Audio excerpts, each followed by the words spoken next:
Right, time for another of our feats of unfeasible daring. This is a big, flat, empty place. Perfect for a spot of automotive gymnastics. The Guinness Book of World Records contains many amazing examples of human achievement, including one for the quickest time taken to make a sandwich with your feet. Absolutely, and fair enough. But we found a glaring omission, because at the moment there is no record for the number of times a car can roll over at high speed. So that's what we're going to do today. Now, there are rules to this kind of thing. The Guinness people have defined a roll as one complete revolution of the car. Like this, from its wheels onto the side, onto the roof, back onto the side, and back onto the wheels again. And they'll only recognise our record if we fully roll the car 5 times. And there's one more thing. To make the record official, there has to be a person inside the car. And it's going to be me, who introduces you to Steve, our stuntman. So, what kind of car is Steve going to risk his neck in? Is it a hefty Hummer or some Renault with a 5-star safety rating?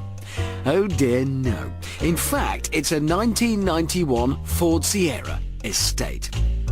There is some logic to our low-budget lunacy, though. You see, the Estate's curved, tube-like shape should help keep it rolling over and over. Now, for this to work, we also need a massive amount of energy going through the car when it rolls. So our stuntman is going to belt down the runway at 60 miles an hour and make a violent, sharp left. Then, for good measure, he's going to yank on the handbrake. But that's not going to be enough to give us the minimum of 5 complete rolls that we need.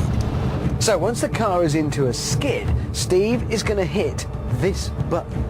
And all hell will break loose as it triggers this cannon, which uses compressed air to fire a steel piston which will smash into the ground, flipping the car.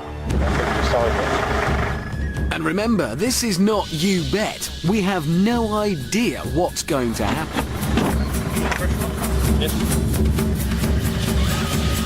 Okay, so the audience is ready. Here we go.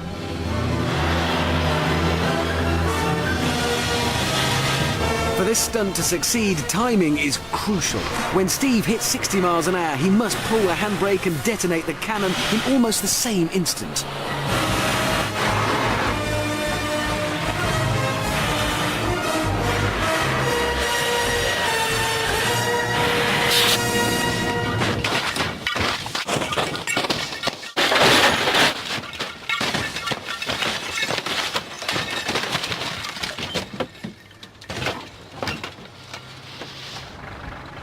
Well, obviously they're seeing if his head's come off. I'm assuming it hasn't, because that probably renders it null and void. In fact, Steve was fine, but understandably he'd been too busy to count the number of rolls. So let's check again in slow motion.